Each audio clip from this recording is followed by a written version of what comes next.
Bismillahirrahmanirrahim.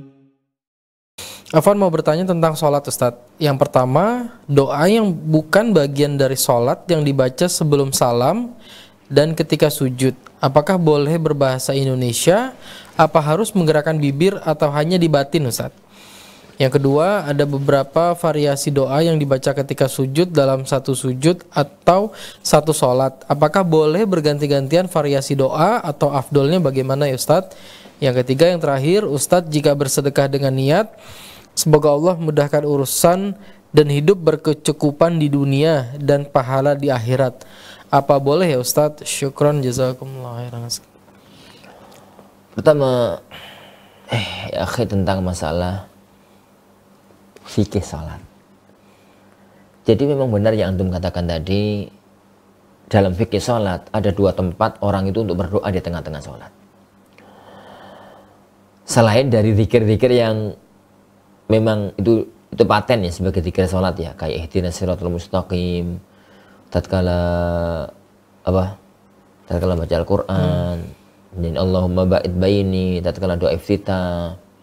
Jadi kemudian tatkala duduk antara sujud, Rabbi firli warhamni wajiburni, begitu dan macam-macamnya. Kalau itu mah zikir, itu doa langsung, doa yang ada dari Rasulullah SAW.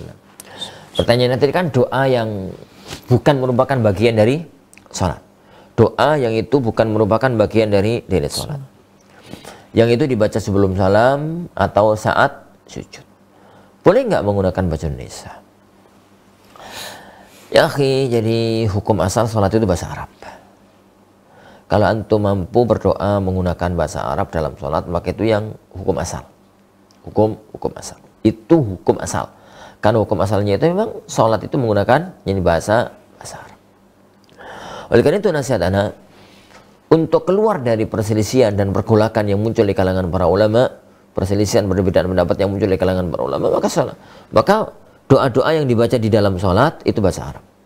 Kalau mau doa dengan menggunakan bahasa kita, doalah di luar sholat. Doalah di luar sholat. Selesai sholat itu kan salah satu di antara waktu-waktu yang mustajab itu adalah ini doa selesai sholat. Jadi yang di dalam sholat itu pakai bahasa Arab, yang di luar sholat itu pakai bahasa yang lainnya gitu. Kalau memang sulit untuk menggunakan bahasa Arab, itu yang pertama. Nah itu yang pertama. Yang kedua, lalu bagaimana kalau doa menggunakan bahasa non-Arab, bahasa kita, bahasa Indonesia, atau bahasa Jawa, atau bahasa-bahasa yang lainnya? Itu tempat yang diperselisihkan oleh para ulama. Sesuatu yang diperselisihkan oleh para ulama, apakah itu boleh, yani ataukah tidak. Meskipun secara pribadi Anda mengatakan boleh. Anda mengatakan boleh, tapi tidak utama. Yang utama itu paksakan menggunakan bahasa Arab, gitu ya. Paksakan menggunakan bahasa Arab. Kalau doa pakai bahasa Indonesia, maka lakukan di luar sholat, selesai salam. Jadi selesai salam. Jadi kenapa ana mengatakan boleh? Karena bahasanya Rasulullah Shallallahu Alaihi Wasallam. Jadi beliau mengatakan faqaminun an yustajaba lahu. Jadi akrabu ma yakunul abdu. Jadi yang terdekat yang orang itu dengan hambanya adalah bahwa sajid. Jadi falyataharra fihi du'a. Falyataharra fihi du'a. Maka hendaknya dia itu benar-benar mencermati doa yang ada di situ. Falyataharra fihi doa. Maka dia itu benar-benar berusaha untuk berdoa yang terbaik yang bisa dia lakukan. Terbaik yang bisa dia lakukan lah. Dalam kondisi itu, kalau kemudian dia berdoa, bahasanya Rasulullah SAW pokoknya doa gitu. Maka doa secara umum. Sehingga para ulama, sebagian ulama mengatakan kalau doa menggunakan bahasa Indonesia boleh-boleh aja. Tapi tetap pada kaidah yang Anda katakan di awal tadi, kalau bisa jangan dengan bahasa Indonesia. Menggunakan bahasa Arab tatkala seseorang itu berdoa di dalam sholat. Itu yang pertama ya? Iya, Ustaz. Yang kedua apa tadi? Variasi doa yang dibaca ketika sujud, Ustaz. Jadi doa itu datang kepada kita dengan berbagai macam model. Ada subhan rabbiyal a'la, ada subhan rabbiyal a'la wa bihamdi, ada subuhun kudus, ada subhanakallahumma, ada ini, ada itu, dan berbagai macam zikir-zikir sujud yang lainnya. Ada berbagai macam zikir-zikir sujud yang lainnya. Kemudian kalau ada orang itu kepingin untuk sujudnya panjang, panjang begitu. Jadi bukan itu ya. Jadi bagaimana caranya kita memahami hadis-hadis itu? Kalau kita mau mengamalkan hadis-hadis itu, maka lakukan kayak yang dilakukan oleh Rasulullah SAW. Apa yang dilakukan Rasulullah? Kalau memang ternyata datang kepada kita dengan berbagai macam varian doa, varian zikir, berarti Rasulullah SAW dulu tatkala sholat itu gonta-ganti, kadang-kadang ini, kadang-kadang ini, kadang-kadang ini, kadang-kadang ini. Makin terbaik adalah lakukan semua zikir itu gantian. Kadang-kadang ini, kadang-kadang ini, kadang-kadang ini, kadang-kadang. Jadi kadang-kadang itu, kadang-kadang subhan rabbil a'la, kadang-kadang subhan rabbil a'la wa bihamdi, kadang-kadang subhan qudus, kadang-kadang subhanakallahumma, kadang-kadang ini, kadang-kadang. Jadi kadang-kadang ini, kadang-kadang itu. Dan itu yang terbaik. Karena dengan begitu, maka berarti mengamalkan semua sunnahnya Rasulullah Shallallahu Alaihi Wasallam. Lah adapun kalau kemudian, jadi adapun kalau kemudian orang itu kepingin sujudnya lama, apa yang dilakukan? Yang harus dilakukan bisa dengan dua cara. Yang pertama, satu zikir baca berulang-ulang. Subhanakallahumma itu misalkan sampai 20 kali, 30 kali gitu ya. Maka itu cara yang pertama. Cara yang kedua, jadi itu cara yang pertama tadi yang Anda katakan. Jadi adapun cara yang kedua, semua zikir itu digabung jadi satu. Semua zikir itu digabung jadi satu. Meskipun cara yang pertama lebih utama. Jadi cara yang pertama itu lebih utama karena itu lahir dari perbuatannya Rasulullah Shallallahu Alaihi Wasallam. Wallahu a'lam bishawab. Nah. Yang ketiga? Ada yang ketiga, Ustaz? Oh, yang ketiga. Lupa.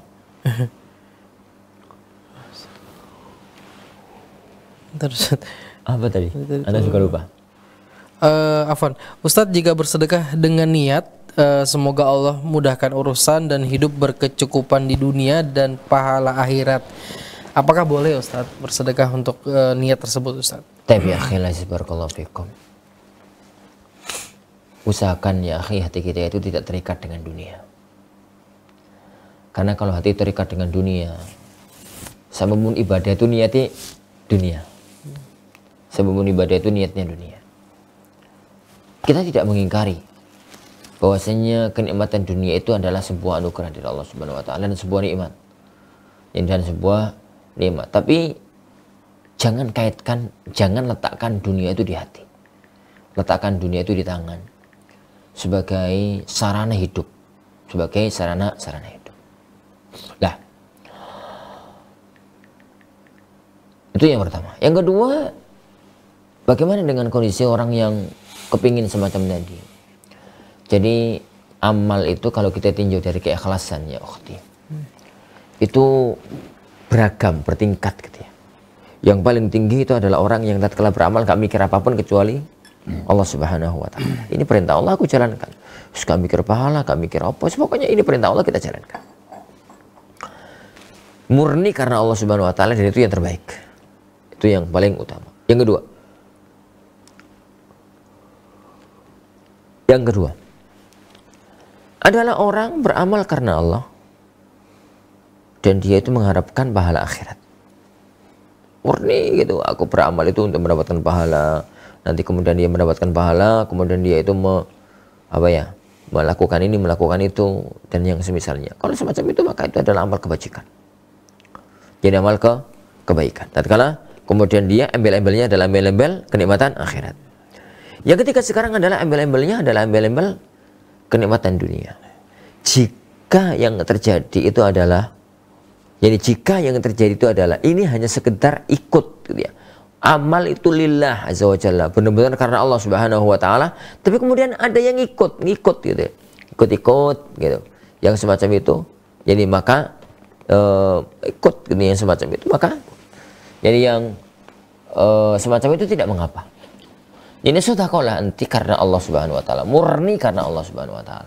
Kemudian diembel-embeli dengan niat agar diterima amalnya, dengan niat agar diselamatkan anaknya, dengan niat agar ini, dengan niat agar itu, maka nggak apa-apa kalau memang itu adalah sebagai pengikut ya, bukan hukum asal. Hukum asalnya dia itu sedekah lillahi azza wa jalla hanya karena Allah Subhanahu wa taala. Wallahu a'lam.